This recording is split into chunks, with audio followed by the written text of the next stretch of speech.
team this year in the Big Ten, then maybe you consider firing him.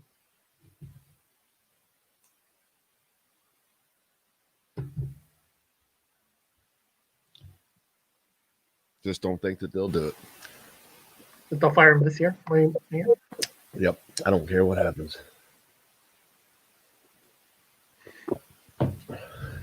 And it's just going to let them get into just a gigantic hole again. Oh, instead of being preemptive. God forbid they do something right. Well, we're coming to your city. Gonna play our guitars and sing you a country song. We'll all be flying higher than a jet airliner. And if you want a little bang in your yin yang, come along. Come on along and welcome aboard. Indiana Sports Beat coming to you here on this Tuesday from the Golf Club at Eagle Point Studios. Brought to you by the fine folks, Andy Moore Honda Bloomington. 0% sales event going on right now. That's never happened before. You can go there right now, or you can just get more to your door. AndyMooreHonda.com. French Lake Resort and Casino open and ready for business. Kevin Brockway, they're ready for you to come down. Sit at the blackjack table, baby. How's Kevin Brockway doing? Or go to, do they have a sports book down there or no? Oh, there's a sports book down there. Absolutely. Yeah. I'm sure. You try a little 3-team parlay or whatever, or, for the. You can bet on the Mets. Bet on the Mets. You can bet on the Mets. Not betting on the Mets this morning. They made a nice trade last night, and then their GM got fired for sending some explicit pictures overnight. Are you kidding me? Oh, yeah. No, that was pretty bad. But did he send the Hoosiers, which is what our fans care about, right? Wait a minute. No, we're not glossing over that. Did he send those pictures to you? No. He sent them to a female reporter unsolicited. So that's a no-no. Yeah, that's a no-no. Yeah, that's definitely a no-no. Yep, the Hoosiers. How about the Big Ten basketball tournament to Indianapolis? Duh. I mean, I've been saying that for a month. How does that not? Of course. It's not like the Big Ten's doing something that no one else thought was the smartest thing to do because, first of all, the NCAA should welcome that as almost a test run for some of the things that they're going to need for the NCAA tournament. And so since you're going to have something so large in place anyway, why would you not just drop it right into that little slot that you can do that? So that should be actually, they probably could have run a couple of tournaments in Indianapolis at the same time. Multiple. Yeah, no, and no question. And here's the thing too.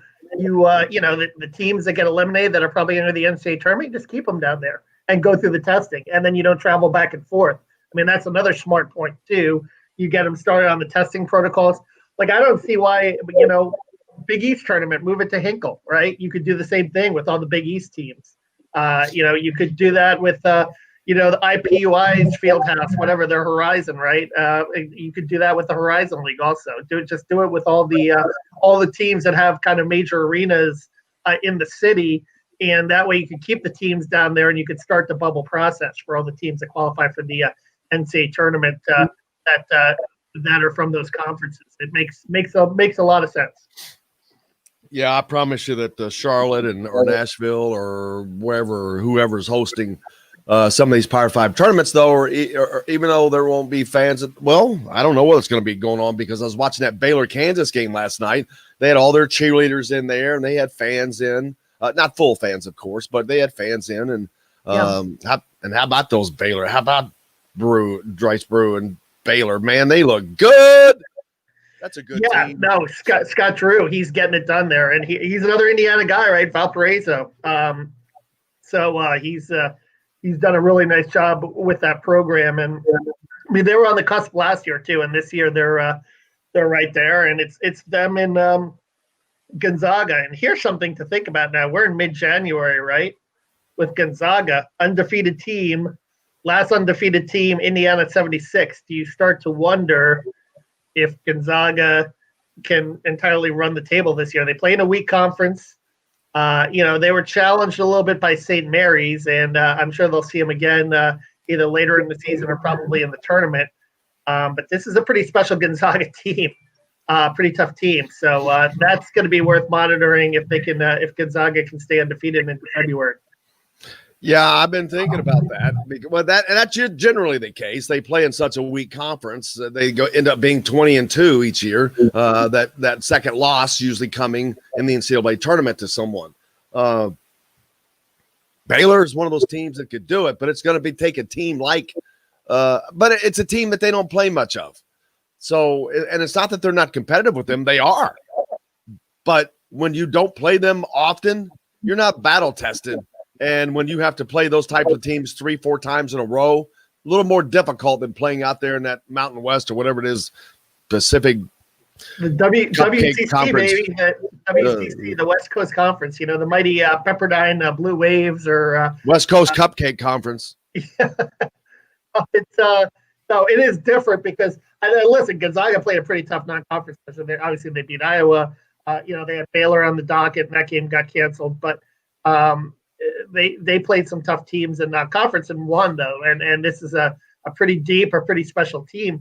I mean, this might be the kind of Gonzaga team that can do it. I mean, they got to the Final Four in 2017, 2018, or 2017. They got to the Final Four, if you remember, and lost to North Carolina that year. So it'll be interesting to see. I mean, if they can, obviously get through this conference schedule unscathed and get in the tournament, and they'll be the number 1 overall seed.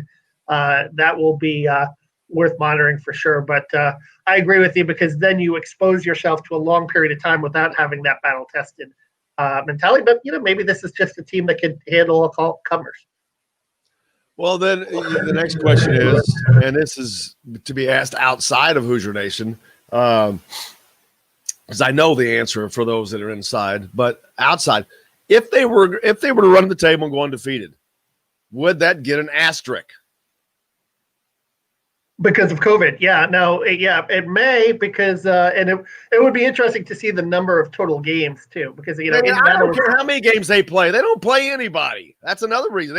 To me, it absolutely gets an asterisk because it's in a COVID year that they didn't have to play any pregame, preseasons, big time deals, and they play in such a weak conference. You cannot compare Gonzaga to that Indiana team of '76. You had 5 NBA players on that team.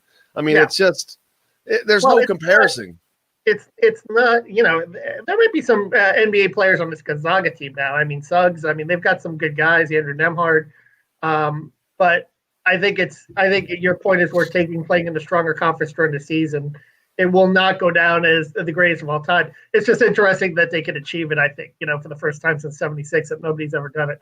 But maybe they'll stumble. Who knows? They could, And I think also we got it. The COVID year is just allowing so many things to be achieved. So it's just dubious to me. Those kind of rules can't be happening this year unless they're just plainly obvious. And to me, this is not one that's plainly obvious. Getting to do something on a muted schedule in a easy way. No, there's no way that they wouldn't get an asterisk from me. All right. Well, let's ask Mike DeCourcy, the great college basketball expert, if he would put an asterisk next to Gonzaga if they ran the table. He won't. He's a man of reason. I'm predicting it right now. He's a man of reason. He will not put the asterisk there. I don't think, because he's a man of reason. I'm not as reasonable is what I'm saying, and I know that. So I am putting the asterisk there. Yes, that's a good point to look forward to talking about that. Can't wait to talk to him too about. I saw his latest piece, The Worst Rules in Sport. He was talking about that game, the Cleveland game, that they fumbled the ball out of the end zone. And, I'm torn because, you should be penalized for being such a jackass to handling the ball around the goal line like that. But at the same time, it's the harshest penalty in all of football. I love Bill Cowher's suggestion of the offense gets the ball back, but it's back to the 20, which would be the biggest penalty in all of that you can get put on you yardage wise. So I agree with that, but look forward to talking to him about that and some other stuff and the dumb rules in sports. Yeah, the whole ball security issue, it's so funny. You heard so many coaches over the years, talk about ball security. And I think it's this video game era where, you reach the pylon. But, hey, if Mike Penix doesn't reach for the pylon, then you don't have the landmark win against, Penn State, sometimes you got to do it, and especially in that instance when you're trying to win a game outright. But it does create some issues when you try to reach over the goal line like that. But I think these younger kids that probably watched played Madden all those years and stuff and everything, like, you should go back to Techno Bowl where you just get the whole body across the goal line and then it's a touchdown. Yeah, well, Michael Penix clearly had secured the ball. This dude the other day, I don't know what he was doing. He was just carrying it with two hands, and I don't think he had the grip that he needed to get. But anyway, it doesn't bother me. We're going to talk about Stevie Scott opting for the NFL draft. I missed that initially. Didn't even see it for a couple of days, and it surprised me. That surprised me. I didn't think that Stevie Scott had done nearly enough that he's going to get that much of a look in the NFL, but who knows, I guess. But he doesn't. It's not like he's got this breakaway speed. He doesn't have breakaway. He's shown that he really doesn't have breakaway capabilities because he's never had a big time breakaway in his career at IU. And I'm not trying to knock him down. I was just a little surprised to see him opt for the draft now. Well, here's the thing. Number one, I mean, the NFL, like the NBA, is obsessed with size. So he's 231 pounds. So he looks the part, I think. 30 touchdowns is 30 touchdowns. He had a 1,000-yard season as a freshman. He probably would have had a 1,000-yard season last year if not for the injury late last season, and this year in the COVID and the truncated season. But I think here's the other factor in play, I think, is Mike Hart leaving. Because Mike Hart, Syracuse, New York, recruited him, so forth. Had Stevie come back with a new running backs coach, there's no guarantee that he might have been the bell cow pack next year. Not with Samson James becoming a junior, David Ellis, Tim Baldwin. They might have gone more to a running back by committee system, thus negating his carries. If he couldn't secure the job at Indiana, how in the hell is he going to secure a job in the National Football League on Sundays? When you talk about securing a job, a lot of it depends on, there. Like I said, there's an element to it that the running backs coach suggests or decides the rotation, and brings it up to Nick Sheridan. So, securing a job is all relative. There's a lot that goes into it. It's not always based on ability. That's my point. So I think he knew now that this was the time to test and to go, and he's going to go, and we'll see. I think he could be an NFL running back. Is he going to be Jonathan Taylor? No, but I mean, I think he could be a serviceable NFL running back that has a career, a goal line back, a guy that can, make money. And maybe that's just basically what he wants at this point in his career. And maybe he realizes, so much of going in the draft, there's a timing element of it too, as well as, but I think Indiana, like I said, I think we'll be fine. I think this should get Samson James pretty motivated. This will be his chance to really show that ability. And if he doesn't, we saw some really good things from Tim Baldwin as a freshman too. And David Ellis is a guy that's going to integrate. So I think Indiana will be fine. And I wish Steve the best of luck. I liked him personally, and I thought he was good. And I thought that there were times, I thought in the bowl game they should have used him more against Ole Miss, and they didn't. Instead of throwing all those screens to failure, I think if they would have established him more, they could have been successful. He was Big Ten Offensive Player of the Week, against Northwestern 2 years ago. This year against Maryland. So he had his moments. He was a productive back, but he was where he was. Like you said, he's not a breakaway runner. He's the physical kind of pounding guy. Yeah, I don't dislike him. Just didn't think he's quite ready for the NFL, but we'll see. Hey, we got hit up on a break. Mike DeCourcy is going to join us next. We will talk to him about all that. We'll ask him, do they get the asterisk? Hey, Andy Moore, Honda, Bloomington, 0% sales event right now. That's never happened there. They've never had a 0% sales event, and they are going out the door. This is your chance to get there and get something special. Or you can get more to your door, AndyMooreHonda.com. You can never leave your house. Take care of everything right there. But either way, Andy Moore Honda. French Lake Resort and Casino open, ready for business as well, man. I was down there this weekend. I played some blackjack. Kevin, they're ready for you. Oh, I sat next. I ended up sitting next to a former Indiana basketball player's father-in-law playing. He was so nice, actually helpful. It actually helped me a lot having him there. I'm not going to say who it was, but I appreciate it was very You didn't see Larry Legend down there? I did not see Larry Legend, but went by Abbeydale Pike, which is on the way into town. Abbeydale Pike is on the left there. They go down that way about a mile or two, and that's where his old place is. But, hey, we got to hit a break. We'll be back right here to the Golf Club at Eagle Point Studios for more Indiana Sports Beat right after this. Hello, everybody. Jim Coyle from Indiana Sports Beat. When I'm not covering the Hoosiers, you can find me at Bubba's 33 in Clarksville, located on the northeast corner of I-60. Mike's on. There is the great Mike DeCourcy. Mike's on. What's going on, Jim? How are you, Kev? Good. Doing fine, sir. We've got a good question for you. Don't put it on to him yet. We got to spring it on him because he can think. We're talking about the Baylor and Gonzaga, but mainly Gonzaga. If Gonzaga runs the table, do they get an asterisk in this COVID year? And there's prediction on whether or not you put an asterisk on them. Kevin has it one way, and I have it the other way.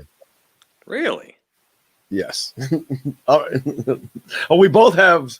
I don't know if we both have different opinions. I can't remember that, but we both have a different opinion on whether or not you have put the asterisk on it.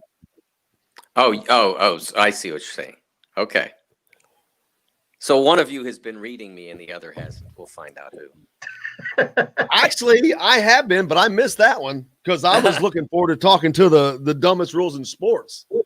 Oh, well, we can have a lot of fun with that. Yeah, that was a fun one. I'm like, oh yeah, that was a great one. But of course, the champion is the all-time champion. It's just so funny. And everybody does know it. It's like, yeah, that's the dumbest rule in sports. It is without a question. Kevin, do you know what the dumbest rule in sport is? I don't want to spring it on you on the air. No, I saw. Of course, it's subjective, but I mean, it's the dumbest. It's just ridiculous. I like to read Mike's stuff, but I saw. Just think it. All you have to do is think NBA. Think NBA. Oh, yes. I know Mike hates the midcourt inbounds. He hates that. Yeah. Who doesn't? It's the dumbest thing I've ever seen. Yeah, Mike hates that. I think that's for TV, though, probably. It is. But it doesn't matter. It's like, then why don't you just give them an extra second? You've altered you changed. It would have taken them a second and a half at least to get there. I've seen Mike over the years. He gets very upset about that. It's dumb. Yeah. Sunday ticket while enjoying $1 Busch Light drafts every we got to talk about Monday and Thursday. Leroy's Tavern also features a $6 daily lunch special from 10:30 a.m. to 1 p.m. Monday through Friday, featuring a sandwich, fries, or onion rings, or a 7-inch pizza and a non-alcoholic drink for just $6. Be part of the karaoke fun every Friday and Saturday night. Leroy's Tavern, a West Side tradition for 50 years at 2659 Mount Vernon Avenue. Today's guest is brought to you by Reynolds Family Dentistry of Sillersburg. You need $1 million smile for those championship photos, and that's exactly what you'll get with Reynolds Family Dentistry.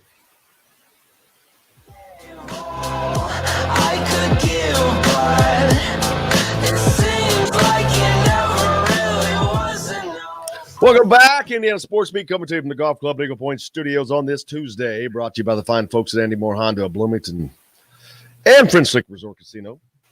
Joined now by the great Mike DeCourcy. Mike, how are you, sir? I am well, Jim. How are you? We are fine. Kevin with us as well. Of course, the best. We were having a discussion, one of the discussions in the last segment about Gonzaga.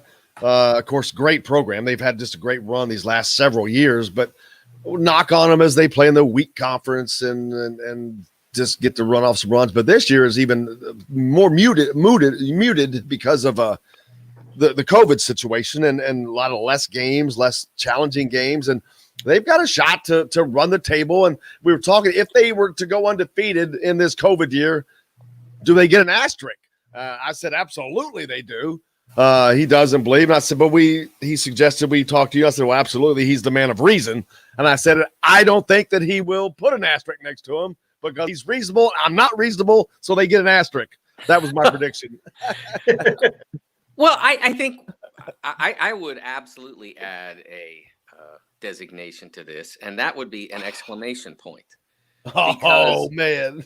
You're not only having to conquer every opponent that you face on the floor, but you're having to cope with this circumstance. This is what I wrote, a similar column to this back in, I'm going to say July, before the NHL and NBA returned to action, before baseball returned to the field, that having to deal with this circumstance as well as to conquer all of your opposition is a far greater challenge than any previous athletic team has met. I would say, with the exception of possibly teams such as Texas Western in '66 or Cincinnati in '62 or Loyola in '63, when they had to deal with the overwhelming racial prejudice that impacted them through those championship runs. With Cincinnati and Loyola both started they started 4 African American players on their championship teams, and obviously Texas Western in the championship in the Final Four started 5 African Americans, and what they had to go with was probably it was a much different way, but probably just as profound, if not more, than what everyone's having to go through with COVID. But that would be the only comparable situation to what these teams are having to endure. The constant disruptions, the constant concerns, the for lack of a better term, quarantining that they have to go through, the isolation. It's an enormous challenge. And I talk to coaches a lot who will tell you that it's really hard on these players to not see their families, to not be able to really spend time with their girlfriends if they have them, or to look for future girlfriends, that sort of thing. I mean, to be constricted to basketball and school when school is in session and really not have much else is a tremendous challenge. And I have ultimate respect for those who are going through it.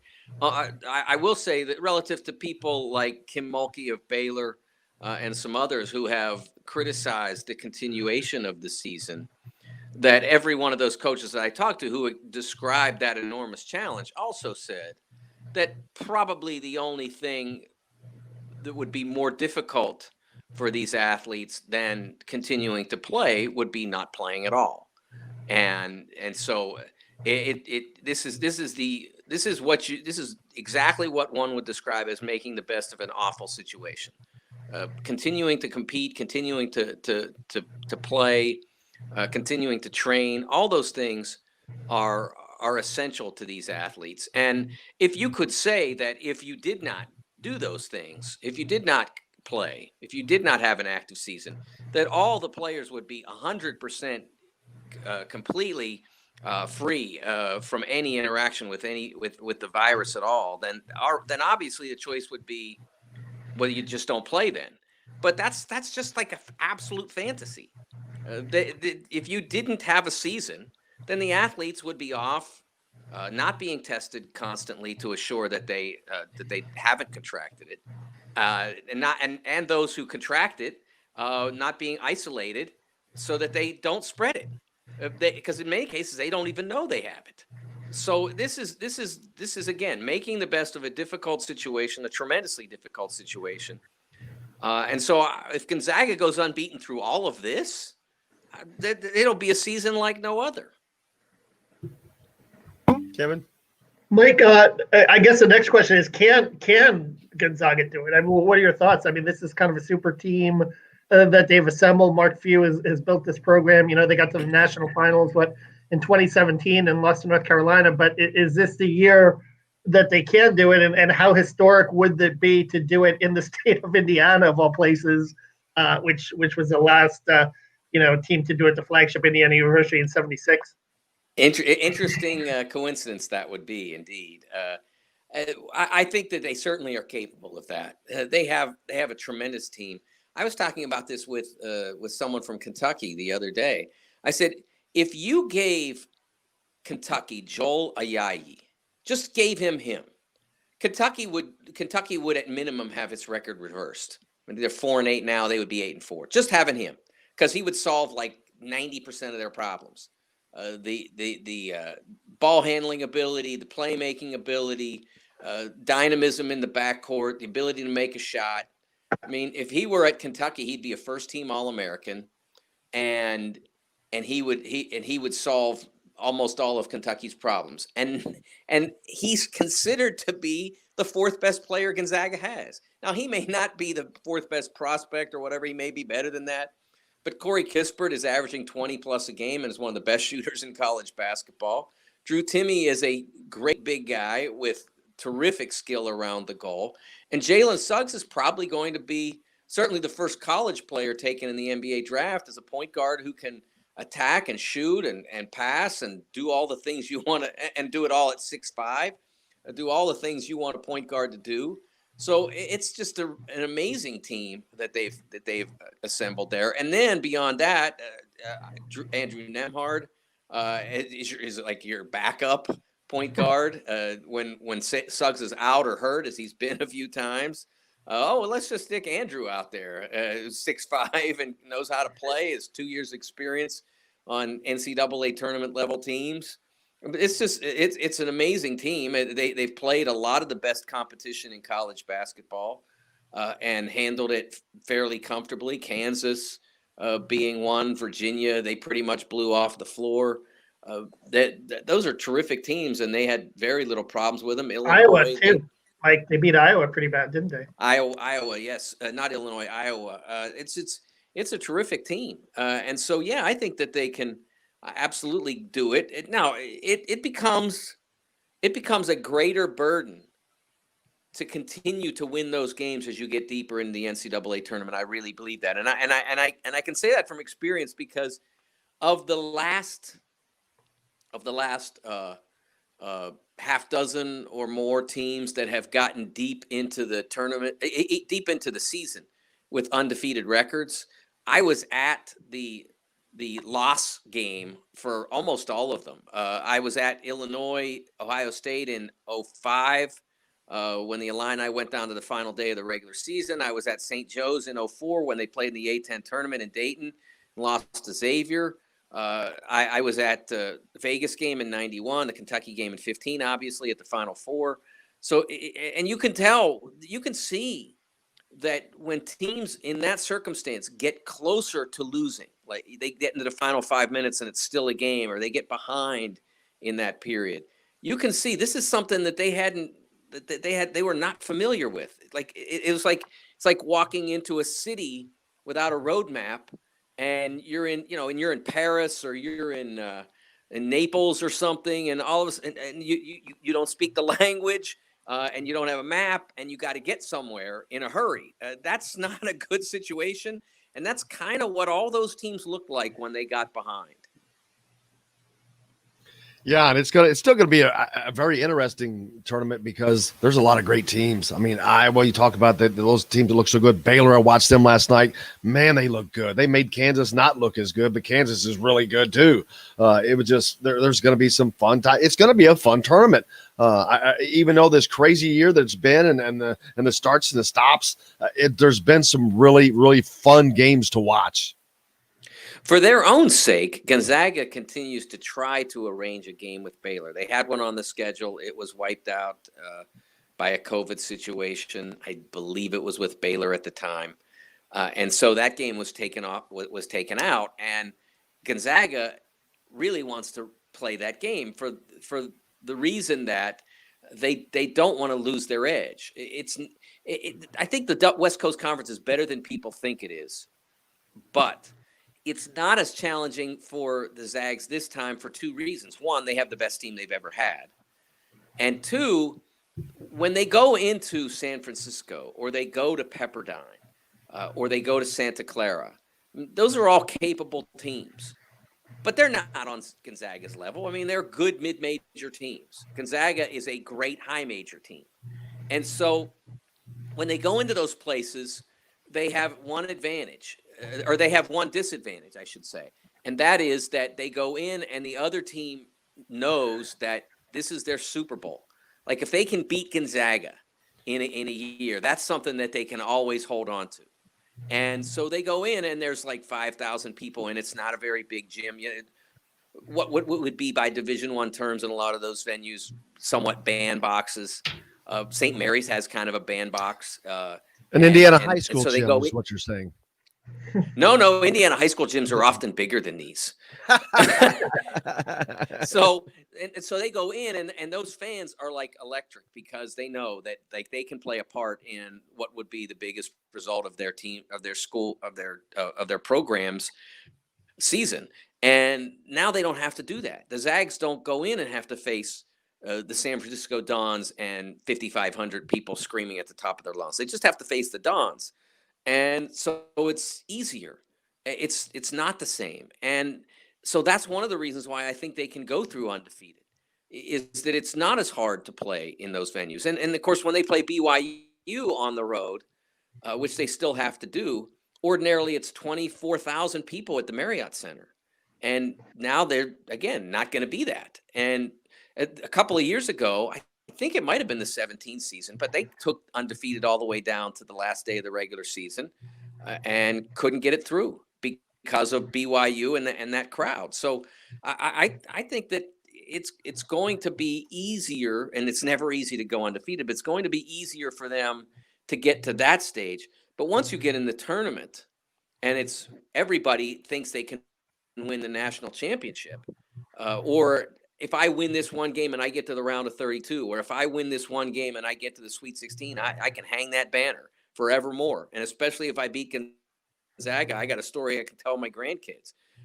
Those things, those don't go away, because crowd is not as big a factor in the NCAA tournament.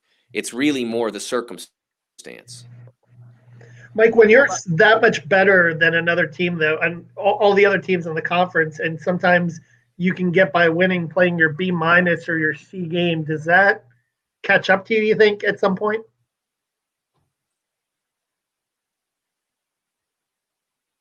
I think that's why they want to play that Baylor game, because that would put them back on the level with another elite team. And honestly, for the sake of college basketball, I kind of don't want to see it happen, because Baylor and Gonzaga could, at this point, I mean, it's still mathematically possible. They could still go into the tournament undefeated, both of them.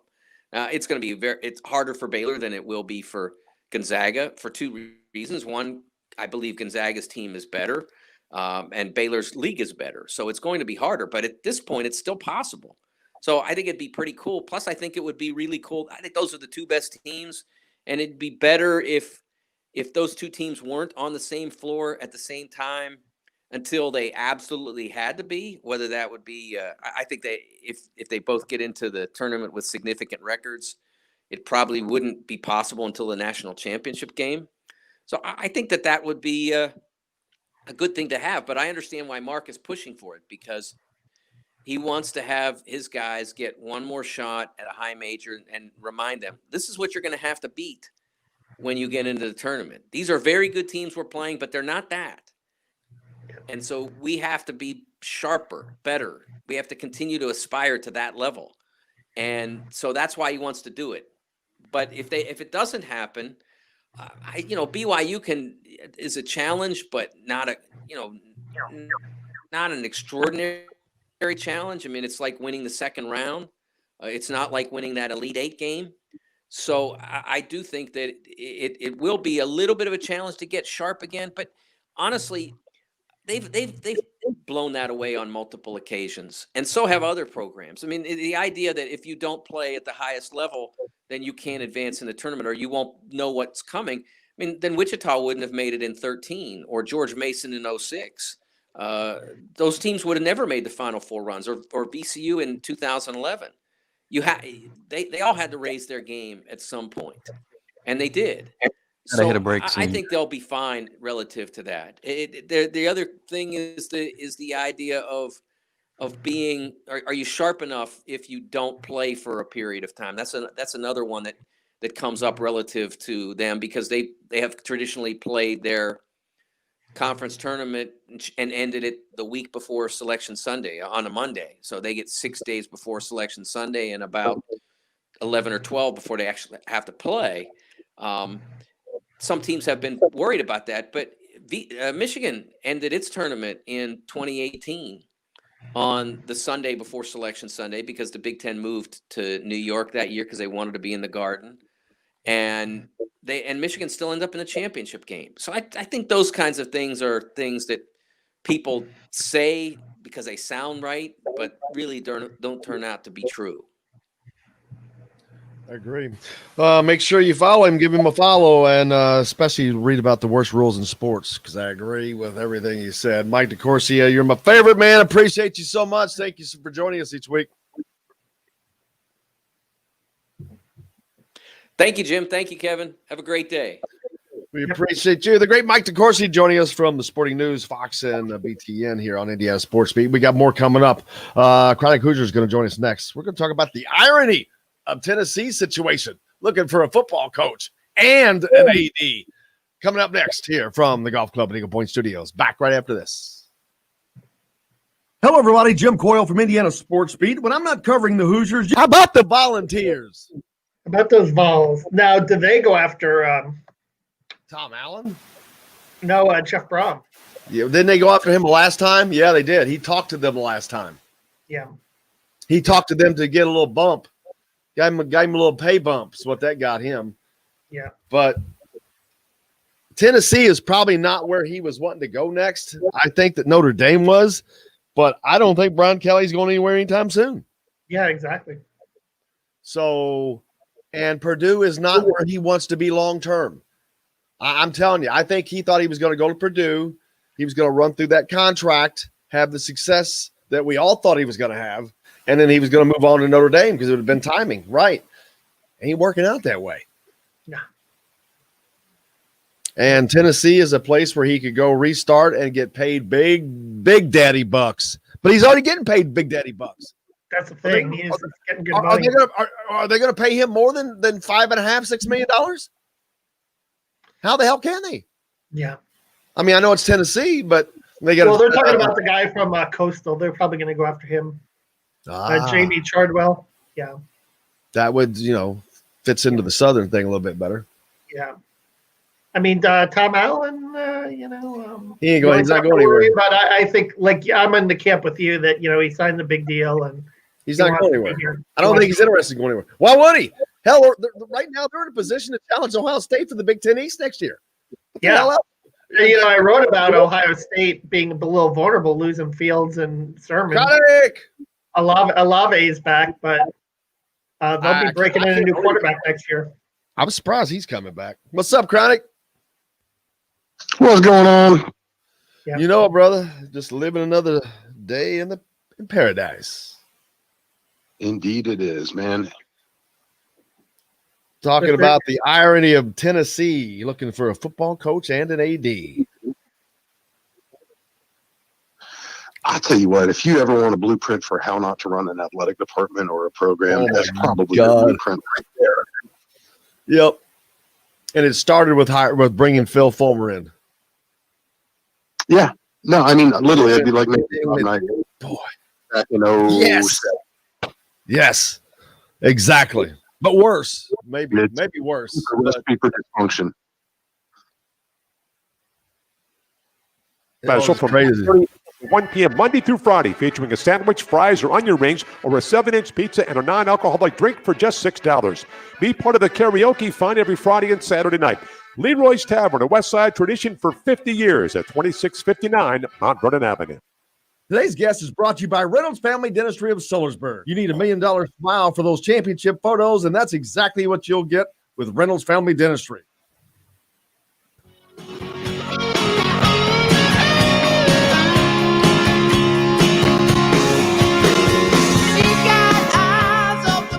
Welcome back. Indiana Sports Beat coming to you here on this Tuesday from the Golf Club at Eagle Point Studios, brought to you by the great folks at Andy Moore Honda Bloomington. 0% sales have been going on right now. It's never happened. This is your chance. Or you can get more to your door. It's easy, andymoorehonda.com. Brought to you, Chronic Hoosiers joining us now. Sir, how are you? I'm doing well, man. Glad to be back. Glad it's officially the first day of classes for the Bloomington winter semester. So we are back in the school year, albeit without in-person classes starting now for another couple of weeks. But it's been nice, man. It's been nice to see some more activity out and about town. There's certainly a lot of people who have decided to come back and get the semester started back here in B-Town. So always good to have that energy and those dollars back in town, man. Yeah, the sun's out at least. It seems like whenever I came in at mid-semester, it was just miserable every year in January with that time. But it's cold outside, but that could be worse. Some good news for Indiana football. Tom Allen found his defensive coordinator, Charlton Warren from Georgia, defensive backs coach there. The irony is he replaced Mel Tucker, who had left to become the head coach at Colorado and is now the head coach at Michigan State. But very, very big hire coming out of the Power Five. He's played in a lot of coached in a lot of big time games, and he's got the Tom Allen stamp of approval, and he's looking for that right fit. So he's been doing pretty good with his hires thus far. No, absolutely. And, one thing that stood out, because I'm not going to lie, man, I had no idea who this cat was before it was announced, but you do some digging and you recognize that not only has he proven his chops on the field with the defenses he's been able to put together, what really stands out to me is his recruiting prowess. And that's something that, Tom Allen has made some significant strides in with this program, is really upping the overall talent level of their recruits. But real specifically, with those Southeastern connections, the Georgia, Florida area, you absolutely love to see IU's roots grow a little bit deeper down there in SEC, and because that's some really fertile soil when it comes to football recruiting. Kevin, you're very familiar with that, the town, Georgia, Florida, all that recruiting area down there. Great hit to continue, like Connie said, that pipeline into the South and widen it, actually. Yeah, and he's an Atlanta, Georgia guy, so he's got that area pretty well covered. And we've seen, Marcelino Ball, right? We've heard great things about DeMarge Lewis, Miles Marshall. A lot of kids from Georgia have already come up here and done a pretty good job. So no doubt, I thought another interesting thing in researching Charlton Wharton was his Air Force background, that he was a guy that was a player in Air Force. And later was a coach and a defensive coordinator. They're kind of a no-nonsense guy. And he was known as Mr. Intensity during his playing days. He had like the best performance in the weight room. So kind of a high-energy guy, but also a little bit of brings that military discipline background. So it'll be interesting to see how that all formulates when he comes here and joins the staff. Then there's some other things they got to fill still chronic. They've got to fill a running backs coach as Mike Hart goes to Michigan, but also Stevie Scott. I was talking earlier with Kevin. I was a little surprised to see Stevie go. I didn't think he was done enough, but you got to make your own decision, and maybe this is that right time. Obviously, I didn't think that that was just surprised me to see that one happen. But best of luck to him. No, absolutely. And, it's one of those weird situations where you see IU lose a staff member to Michigan. And for the first time in my lifetime, you kind of go, that's a lateral move at best, if not a step backwards for him. But obviously, Mike Hart's alma mater, it's probably my second favorite Big Ten town in Ann Arbor. So it's hard to fault him for making the move back home. Certainly wish him well, certainly thankful for what they've been able to achieve here. But again, it's another opportunity for Tom Allen to take this program a step forward. That's something that they've acknowledged too. The staff has. Looking back, they have to rethink the way that they're approaching the running game. And Stevie Scott's departure is certainly going to throw a new wrinkle in those plans, obviously. But the way in which it's been used, the way in which they balance the offensive attack, with all the capabilities they have at quarterback, I'd be real curious to see what that new approach looks like next year with the new running back coach and a new stable of backs, or at least a new order on the running back depth chart right now, and exactly how they're going to make that work. Because I think, assuming Michael Penix is able to come back healthy in time for fall, obviously everybody in the conference is going to pay a whole lot of respect to his arm. But the ability, to chew up 4 yards and keep the offense on schedule with some of those rushing plays, it's going to be absolutely critical. They've in the last couple of years been more reliant on the outside game, those short passes to effectively work his runs. But again, it's one of those things where I think the more dynamic you can get coming out of the backfield with some of those options, the easier it's going to make it for Michael Penix to operate back there and be successful. And with the departure of Justin Fields, I sent out a post on Twitter yesterday that a healthy Michael Penix, he should be the top quarterback in the Big Ten next year. And there's no reason Indiana is not competing with Ohio State for the Big Ten East title next year. I mean, it's not like they're falling off. Kevin talked about Olave coming back, but they got a new quarterback. They don't have the guy that just led them. And Indiana's got 19 starters coming back. No, they're absolutely going to be stocked, loaded for bear next season. With all that being said, we still got to wait with bated breath for Michael Penix to get cleared from the medical staff. All accounts right now, everything's going on track, but it's still so early in his rehabilitation that, you really want to make sure, not just that he comes back, but he's able to stay on top of all the other conditioning that's going to enable him to physically grow and mature and become more capable if and when he is cleared to return to the Hoosiers. And does he trust it too? I think that's kind of the big thing too. You're coming off your second one. How do you trust it? How mobile is he going to be coming off the second one? I mean, we barely saw him run last year, and then the one run that he had out of bounds was unfortunately when he injured it. I mean, do you just completely take that element away from his game altogether just for the risk of injury sake? Yeah, and then how do the offensive staff protect him? How does that affect their play calling? Right along those same lines, how willing are they going to be to expose him to some of the hits? Coming up next on the Hardwood Chronic, Indiana does not get easier. They did not get their game in on Sunday. Michigan State was canceled because of COVID, its situation with this party. But they have to travel. Not only to travel, you got to go on the road. You got to go on the road to Iowa, and you're playing a late game on top of it, 9:00 game. Just an absolute, the worst combination that you want to have. They got it coming this Thursday. Yeah, this is the teeth of the Big Ten. IU is officially in it. They got a little bit of extra time with the Michigan State COVID situation and that postponement. But it's there's no looking back at this point for Indiana. And I think Archie talked in his radio show last night about getting the team reset mentally. The way in which fatigue had kind of set in, he felt like, and it was certainly more of a mental issue with his Hoosiers than it was a physical thing. But also acknowledging previously, they've got a lot of guys that are pretty banged up at this point. So give them a little bit of a chance to catch their breath, to reset, to get some guys healthy, but more than anything, get their minds right. Because like you said, it's a real tough draw for them here starting this Thursday, late night at Carver Hawkeye. You come back to Rutgers at home. And, one thing Archie mentioned last night is home court advantage just doesn't quite mean anything to Indiana right now. And they got to find a way to get that back because you don't even have a second to blink. And then you're at number 5. Pomeroy's number 5, Michigan, Illinois. And then you get to do Iowa again. Second time in 5 games you see the Hawkeyes here. So this is an absolutely critical stretch for the Hoosiers. For a team that's sitting right now in sole possession of 8th place in the league, you want to see them be able to improve their stock a little bit here in this next 5-game stretch, because this has the potential to really push you way outside on the bubble looking in and way down in the conference standings. And just from you talk about mental fitness, this is one of those where you absolutely cannot allow the team to get demoralized by taking multiple losses here during the stretch. Yeah, Kevin, I think I saw yesterday the net rankings are something like 54th, 5th, 6th, 8th, something like that in that area where you're teetering on at the bottom right there.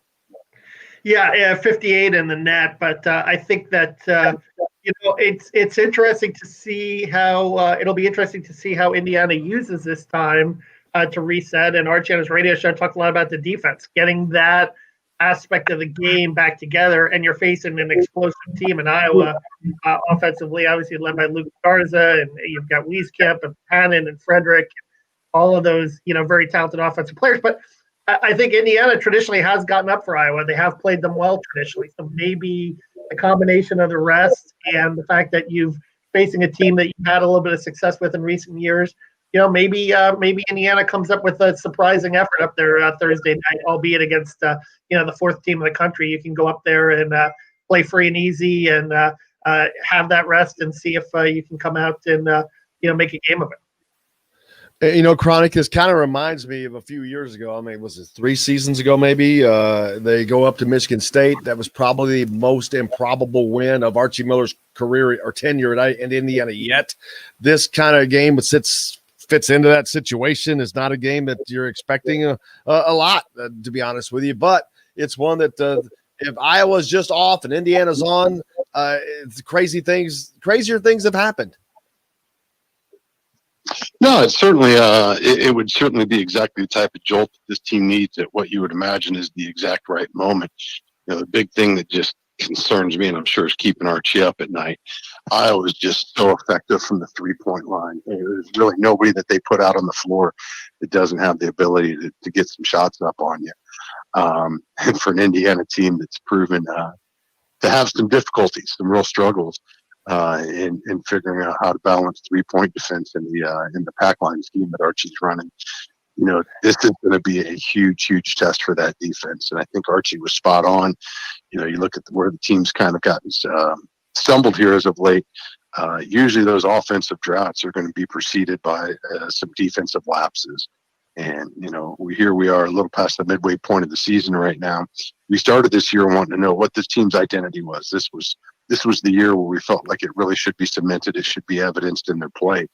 And, Archie's made no bones about it since he first arrived that that's who he wanted this team to be, was a defensive first team and something that would travel with them and kind of be the foundation. And we've really seen that foundation show some cracks here lately. So this is a great opportunity to kind of re-cement that mindset, that identity for him, because with a team like Iowa and the firepower they're going to put out on the floor, it's the number one offensive efficiency in the nation, according to Ken Pomeroy. They're absolutely going to have to bring their best, and it's going to have to, it's going to have to be present on every man that rotates in throughout the course of the game, because you let up for a little bit, and Iowa's going to put so much separation between you. Those 4 or 5 minute scoring droughts will probably be terminal against an opponent like the Hawkeyes. Chronic, coming up in March, Indianapolis will be the basketball center of the universe. Not that it isn't often, but it truly will be the epicenter. Not only will you're going to have the Big Ten Conference tournament, you're going to have the entire NCAA tournament, and then you're going to have the IHSA tournament, the grandest tournament of them all, to follow up the high school boys basketball tournament. You talk about basketball heaven and a mecca. It is truly the mecca this year. Yeah, it's a perfect showcase for the state of Indiana, the city of Indianapolis.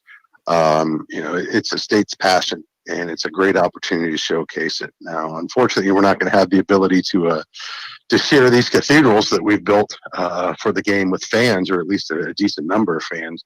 But my guess is the television is going to do a good job of showing just what the state's about, what the sport means to Indiana, just how vitally important it is and how central it is to Indiana's culture. It's just really fitting that's going to be the case. I've advocated for years. Indianapolis, if ever they were going to make a permanent Final Four host, it's got to be the front runner. It's just, the city's so perfect for it. Just the way it's all compacted downtown, everything's within walking distance. Now with the addition of the Coliseum, Hinkle Fieldhouse, Mackey, and Assembly thrown into the mix, just what a great opportunity to showcase, some of the best basketball gyms in the world, quite frankly, and to put on the, college athletics premier event. To be totally honest with you, for all the eyeballs the football playoff brings, there's nothing like March Madness. And to pair that with Hoosier hysteria, it's a perfect opportunity to show the world what the city's all about, and what the state can do when you give it the opportunity to host big events like this. Because at the end of the day, people lose sight, for all the talk about what downtown Indianapolis can do.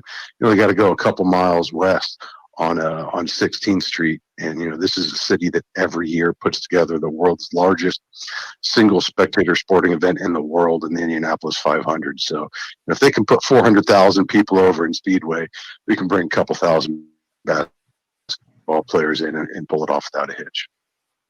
I couldn't agree with you more, brother. Chronic, can't thank you enough. Appreciate you and look forward to doing it again next week. Hope you have a great week. Hey, you guys as well. Take care. Thanks. There's Chronic Hoosier with us, brought to you by Andy Moore Honda. Appreciate Chronic joining us as he does each week. Kevin, Indianapolis is going to be the mecca of the basketball universe. I mean, think about that. The high school tournament is the greatest high school tournament that there is. You've got the NCAA tournament, which is the greatest tournament of its kind. And then, the Big Ten is just like a little entree, an appetizer. Just tremendous opportunity for the state of Indiana and the city of Indianapolis. Yeah, and the sad thing is the environment that we're in, and Chronic alluded to that. It's just how many fans are there going to be fans there? Because it is really fun. I mean, I was there in 2006 when Florida won their first national title in downtown Indy, and it's a lot of fun when you have the energy. I remember walking out my hotel and you see Peyton Manning and Jim Boeheim talking on the street. I mean, like stuff like that. It's like just really fun to see that kind of atmosphere. I had a blast when I was down there then, and I'm sure it's going to be different because you're not going to have those same kind of crowds, obviously. But for good reason, trying to get through this pandemic. We got to hit a break. When we come back, we'll talk more with Kevin about being move-in media. Kevin's move-in media. You're listening to Sports Beat, coming to you from the Golf Club at Eagle Point Studios on this Tuesday, brought to you by the fine folks at Andy Moore Honda of Bloomington. 0% sales event going on right now. That has never happened ever. Get yourself a Honda of your choice for 0 down, 0 APR financing. Or you can get more to your door with AndyMooreHonda.com. The great folks at French Lick Honda Resort and Casino as well. Open for business, baby. Head down to French Lick. We got more coming up here on Indiana Sports Beat right after this. Hello, everybody. Jim Coyle from Indiana Sports Beat. When I'm not covering the Hoosiers, you can find me at Bob's. I got to get a new commercial to Evansville. They're still playing Coyle and Leary.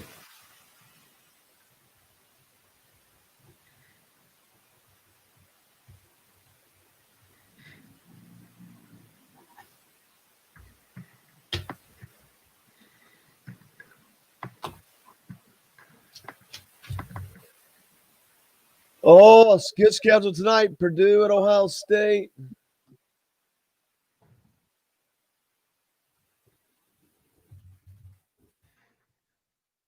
Dun, dun, dun, dun.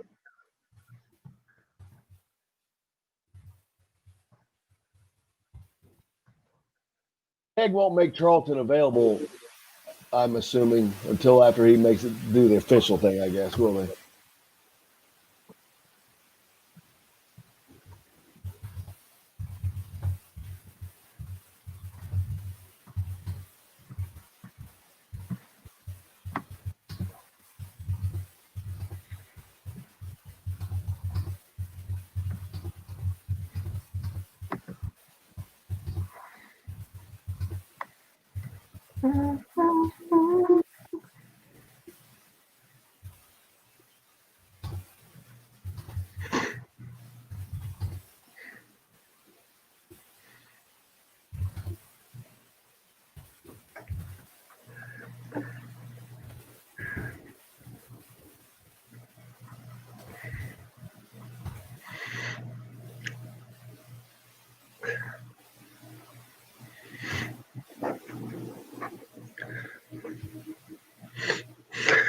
Man, this keyboard. Are you crying or laughing?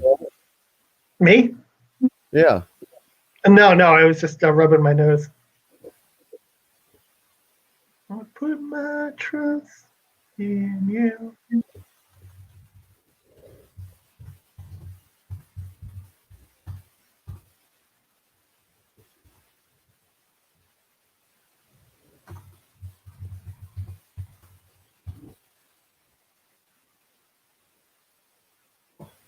Pro football seasons bring friends together, and Leroy's Tavern is a place to watch all the games every week with the NFL Sunday Ticket while enjoying $1 Busch Light drafts every Sunday, Monday, and Thursday.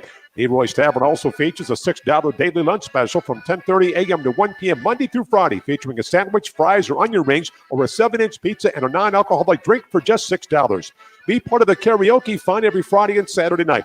Leroy's Tavern, a West Side tradition for 50 years at 2659 Mount Vernon Avenue.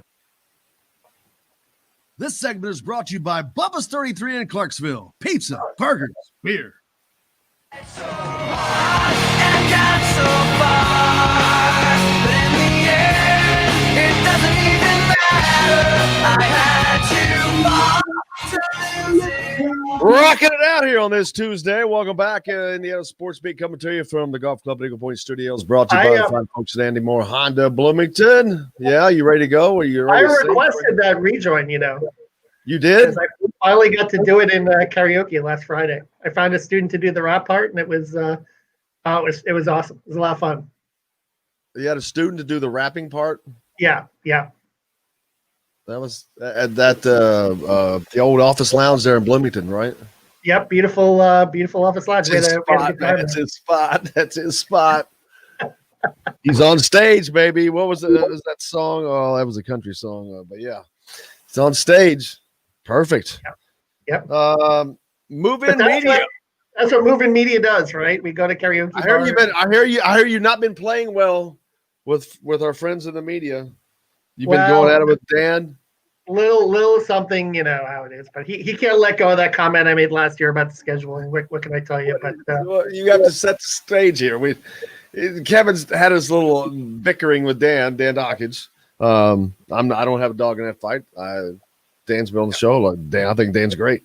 But what you said something about Indiana's schedule? I respect Dan too. I mean, obviously he's been in the state a long time. He's played, so forth, and everything like that.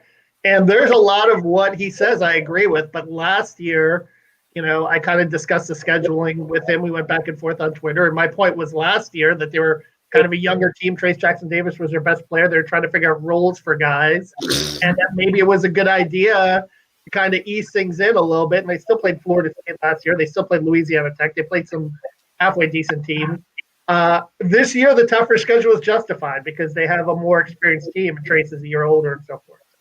That's my only point. But listen, he can say what he wants to say. He's the number 1 rated show in the state. But he also had an interesting situation on an inbounds play in a Big Ten tournament game too. So he's not the end all be all. Oh man, I agree. I've been with him though. It wouldn't have mattered. The thing is, though, it wouldn't have mattered what their schedule was last year. I don't think it changes. It doesn't change the product, the result. But yeah. And I told him last year that the guard play was lacking, and he didn't want to listen. And that was my point to him. And but after the Purdue loss last year, I mentioned that to him. Why is it lacking though? But that's development. Listen, that's part of it, and that's on Archie and the staff. They've got to get some of these guys better. They've got to get better. They've got to get Al Durham better.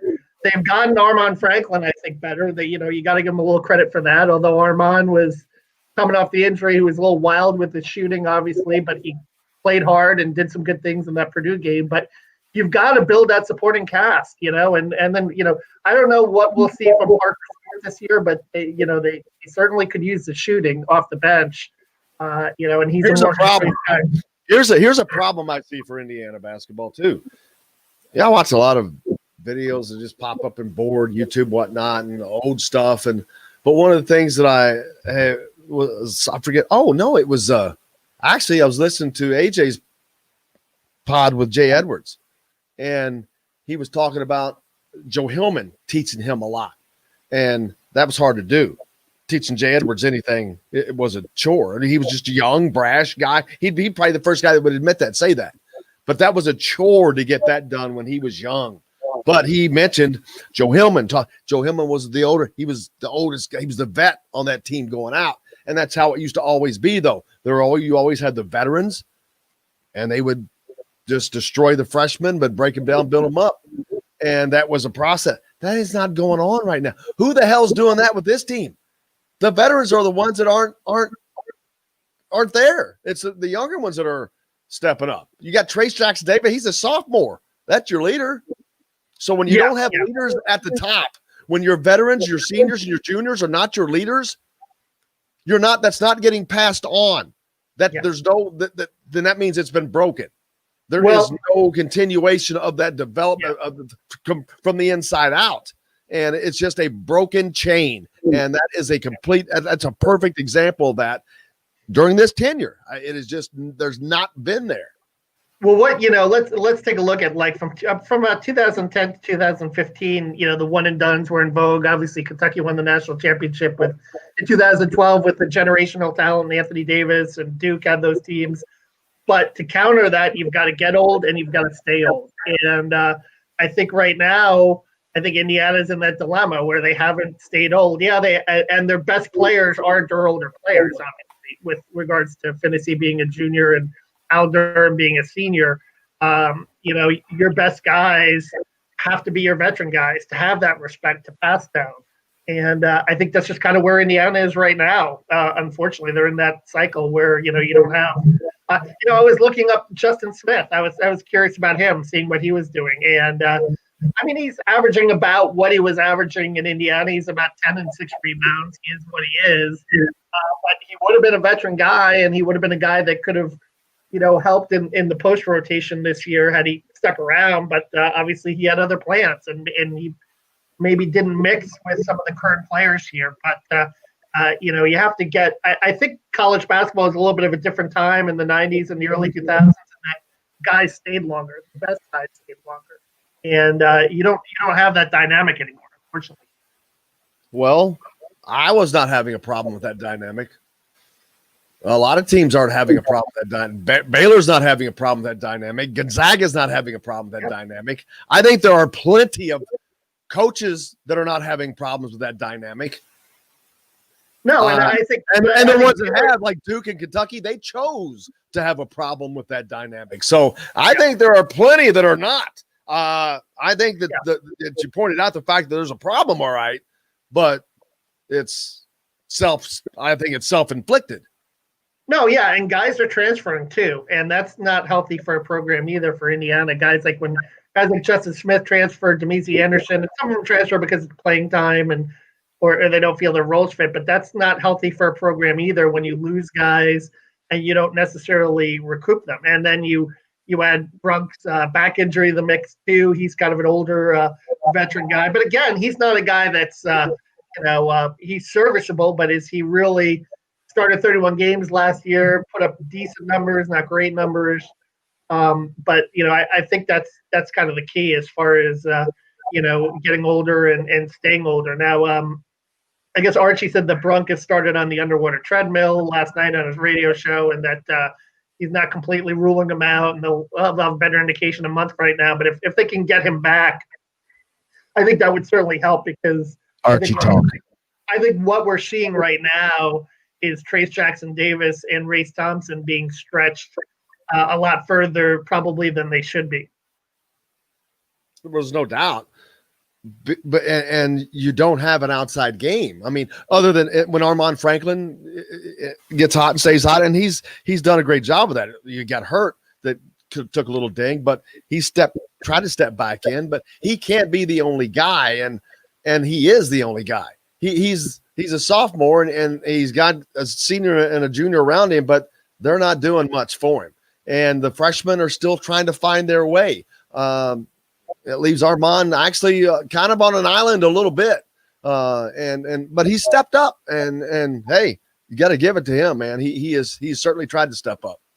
Yeah. And, Trey Galloway is a guy who's regressed a little bit here. He's trying to get used to Big Ten play. And Anthony Leal, I think, is a really interesting guy in terms of, someone that I think has that potential and is starting to blossom a little bit in his role. And, we saw that in the Wisconsin game. And if he can, he's a guy that's got some perimeter shooting ability. So you'd like to see him in the mix more.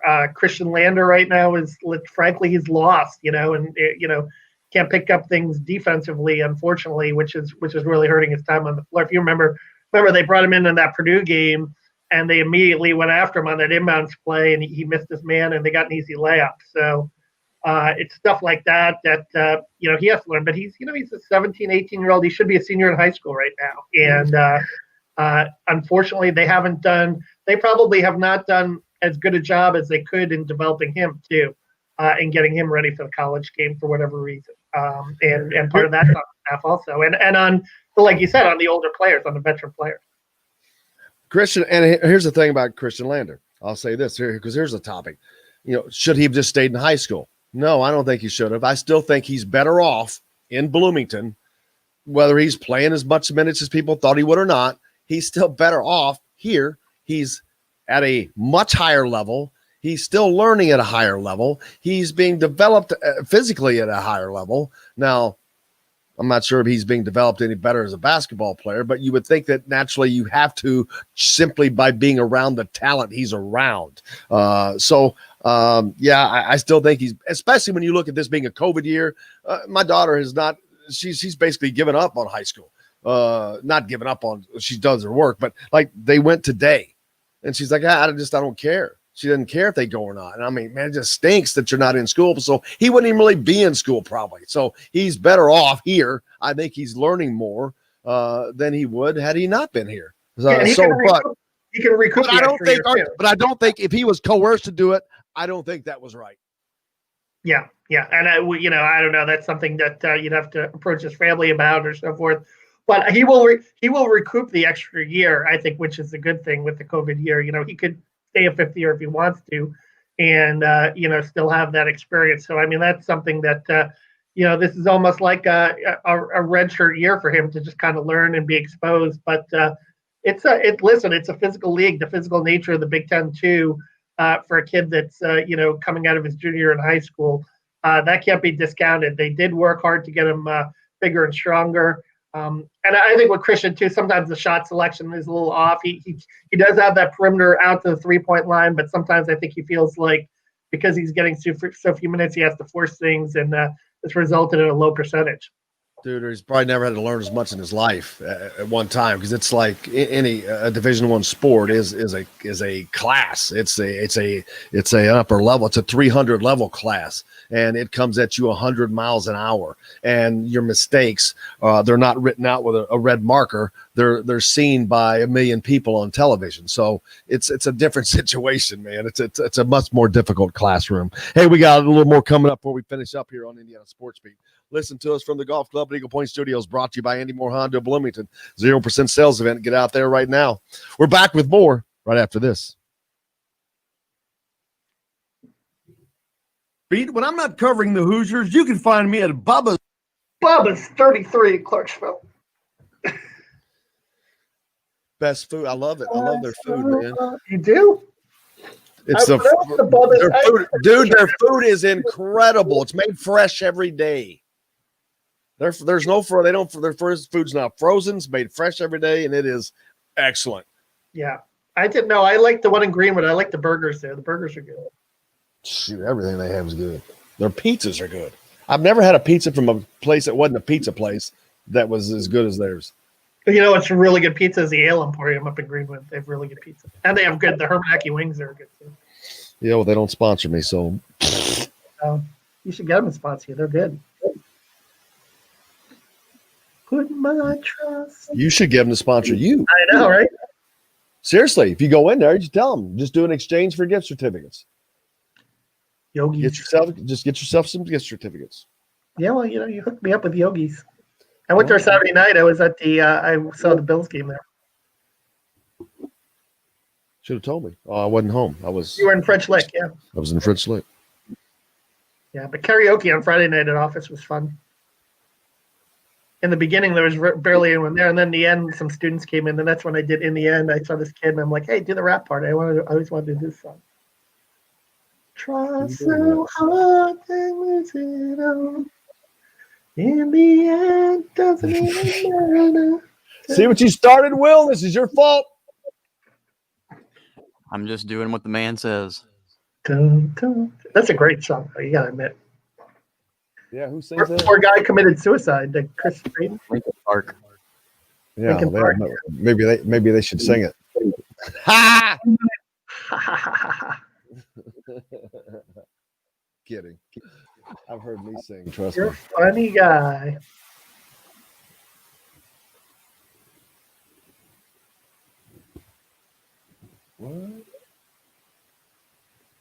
What are we going to talk about these last 10 minutes? More Archie, more Indiana hoops, No, it's anything fun. What do you want to talk about? football. Talk more about Charlton. In the 11's got shirts on sale, 2 for $11. How about that? Leroy's Tavern is a place to watch all the games every week with the NFL Sunday Ticket while enjoying $1 Busch Light drafts every Sunday, Monday, and Thursday. Leroy's Tavern also features a $6 daily lunch special from 10:30 a.m. to 1 p.m. Monday through Friday, featuring a sandwich, fries, or onion rings, or a 7-inch pizza and a non-alcoholic drink for just $6. Be part of the karaoke fun every Friday and Saturday night. Leroy's Tavern, a West Side tradition for 50 years at 2659 Mount Vernon Avenue. This segment is brought to you by Bubba's 33 in Clarksville. Pizza, burgers, beer. Walking in after my heaven and I get stomped in the ground. I'm down, but I'm down. When I'm down, but I'm down. No idea. No idea on that one, boy. Welcome back, Indiana Sports Beat, coming to you from the Golf Club at Eagle Point Studios on this Tuesday. Jim Coyle with you. Kevin Brockway joining me as always. Brought to you by Andy Moore Honda of Bloomington. 0% sales event going on right now. 0% APR financing. That has never, ever happened, man. I'd say they're flying out the door. Go to andymoorehonda.com. They can help you as well. You can get more to your door. French Lick Resort and Casino is open too, man. Have you been down to French Lick yet? I still have not. I hear great things about French Lick though. Well, you should, because it is a great place. Yes, I am. 2 fantastic, completely different hotels. It's amazing. West Baden, since you're not from around here, West Baden, until the Astrodome was built, was the world's largest freestanding span building. How about that? How about that? Incredible stuff. Welcome back. We're here talking about all things. What's wild that? and wacky stuff. I did not know that. Wow, that wild and wacky stuff. Big Ten basketball surprises and disappointments. That's what I wrote about today. Who do you think were my 3 disappointments? Well, that's easy. Indiana, Archie Miller, Indiana basketball. Who are my That's 2? 2. No, I'm just kidding. Michigan State's kind of a disappointment. Yep, that was And disappointment. Wow. The third one, Illinois is a little disappointing, only because I thought they were going to be a little stronger than they have been. But I'm just kind of reaching on that because I don't know what the third one is. And I thought about them, but I had Rutgers. They've lost 4 in a row. They're kind of struggling a little bit. They've had some injury issues, with Gio Baker and Ron Harper, but still, considering the start that they got off to and what they did last year. And Rutgers basketball kind of similar to Indiana football, right? Like kind of a team program that's struggled for many years and is on the rise, and you were hoping that this was going to be the year they were going to break through. And they come here on Sunday, which will be interesting. And, certainly Harper and Baker, but that's the team, like if Indiana can salvage a split this week, beat Rutgers at home, lose to Iowa, and then you're still 4 and 5, I think you're okay. But if you lose both those games this week, you're going to be in some big trouble. Oh, absolutely. And I was looking at the schedule. I think I was talking to Dylan yesterday. Currently, there's only 6 out of the 14 Big Ten teams with a winning Big Ten record already. Yeah. I mean, and we're only halfway through the season. And only a third, well, it's more than a third, but not half, not even half of your teams have a winning conference record. It's usually about 3/4 has a winning conference record. Now, but that may be changed toward the end, but not this fast. It's usually not that that much disparity this quickly into it at only halfway point. And so we know there's going to be, I don't know, at least 2 Big Ten teams that make the tournament with a losing conference record, no doubt. Well, I mean, this is a league like I think you kind of expected, right? This league to cannibalize each other, kind of like what they did last year. I mean, you had 4 teams that won the conference trophy, right? At 14-6, which is sometimes I think that's a little funny, right? You 4 teams can claim a championship. You know what I mean? Maybe they should do something like figure out the round robin and just give the trophy to the number 1 overall seed. It's like those co-Big Ten Player of the Week. You know, make a decision. Come on, guys. Put yourself out on a limb there and decide who the best player of the week is. But this is what it's there's parity in this league. You know what I mean? Because you have so many good teams, so many strong teams, and even your maybe B or C level teams in this conference on a good day are capable of beating your A level teams, particularly if your A level teams kind of have one of those like B- C games that you're talking about. Like if Iowa plays like a C or a D game, Indiana could go up there and beat them. I mean, Wisconsin played kind of a B- C game, and Indiana almost went up there and beat Wisconsin and took them to overtime. So you're capable of doing that on a night in, night out basis. Anything can happen in this conference. I think that's what makes it fun to cover. Tim hit the Andy Moore Honda hotline asking which arena will sportscasters want to broadcast games from the most in this tournament. I don't know if they really care. There is, I mean, for us, it's cool. You've got Hinkle, you've got Assembly Hall. Mackey's only cool because it's when it's full. And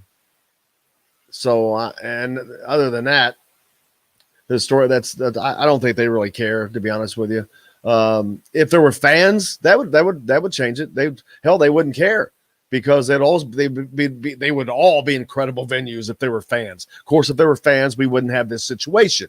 But how cool it would be uber incredible if you had this tournament going on in Indiana with full fans. Can you imagine the NCAA tournament being played in Assembly Hall with full fans, in Mackey with full fans, in Hinkle with full fans, and that lovely, intimate Farmers Coliseum up the fairgrounds, because it's a nice, real intimate setting. It would be loud as hell. It would be the greatest situation even then. If they had fans, it would still be the greatest situation because it would be phenomenal. Because every year when you watch the tournament, those Thursday first round games, Thursdays and Fridays, the 11 o'clock games out at UC Santa Barbara, wherever there, and there's 36 people in there. It looks like a COVID year during the first half of those games. That would not be the case if that tournament was in Indianapolis or in Indiana and fans were allowed in a normal situation. Those smaller games, I think, would be filled with people. No, I mean, it would be neat. You know, when you talk about broadcasting games, I think, Hinkle would be pretty cool for the atmosphere, but I also wonder too, if in some of these smaller arenas like Hinkle and IUPUI, the Farmers Coliseum, if you'd probably run into maybe technical problems because they're not used to broadcasting games. If you'd have a electrical short or the wiring would go out, at some of those smaller college venues, as opposed to maybe it'd be more convenient to do a game from Banker's Life or from Lucas Oil that are more equipped technically to handle a major network broadcast. Purdue taking on Ohio State tonight. They travel to Columbus, take on the Buckeyes. Yeah, Purdue is one of the hottest teams. Is that the hottest team in the Big Ten right now? I know Michigan's rolling, but they just got these. Ohio State's kind of on a heater. Yeah, and Purdue's won 3 in a row. So, and also Iowa's hot right now. So, I think those are kind of the 3 hotter teams. I mean, Purdue was one of my surprises this year, but Travion Williams, I'll tell you what, like he's a guy that to me is fairly impressive and was impressive in that Indiana game, just in terms of how he's developing in the post. And as Matt Painter said following that game, when he keeps it simple and he doesn't try to do too many cute things. I mean, he's a really good passer down there. He's a tough rebounder. He can score inside. He's got a little bit of a jumper out to 15 to 17 feet, and he's got bigger. He's 6'10" now. I seem to remember when he was a freshman, he was about 6'8". But he's even had a little bit of a growth spurt. I mean, he's tough to handle down there, and their guards are making a little better decisions too. Stefanovic and Hunter and Jaden Ivey off the bench. The kid from La Lumiere is pretty good. We'll see how Michigan bounces back after their first loss of the season. Minnesota handed that to them. They take on the Terrapins tonight at home. They're against Maryland. See Maryland, what they can do. They're a team kind of teetering. They could certainly use a win, but that's going to be a tough place to get it. Penn State travels to Illinois. Illinois 9-5. 5-3 in the Big Ten. They've taken just a few more losses than I expected them to take, but it'll be interesting to see how those games go. Illinois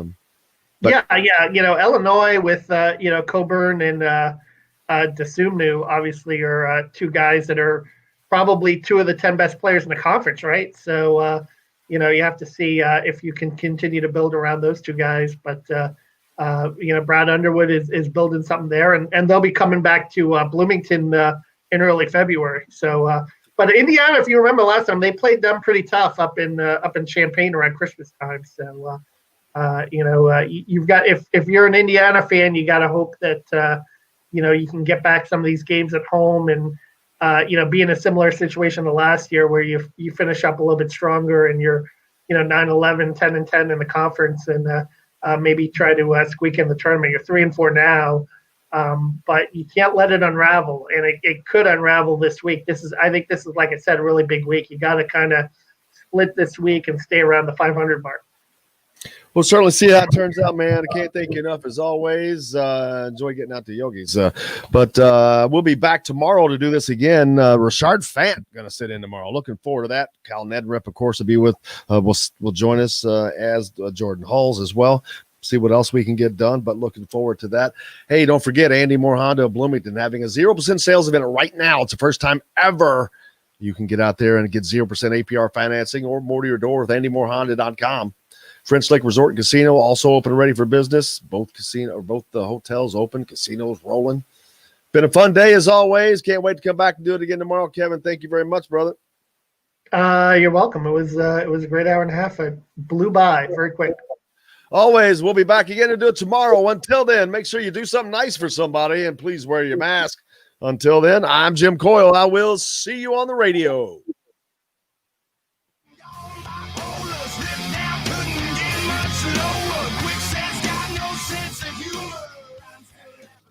All right, man. Thank you, brother. You're welcome. Got to get to work.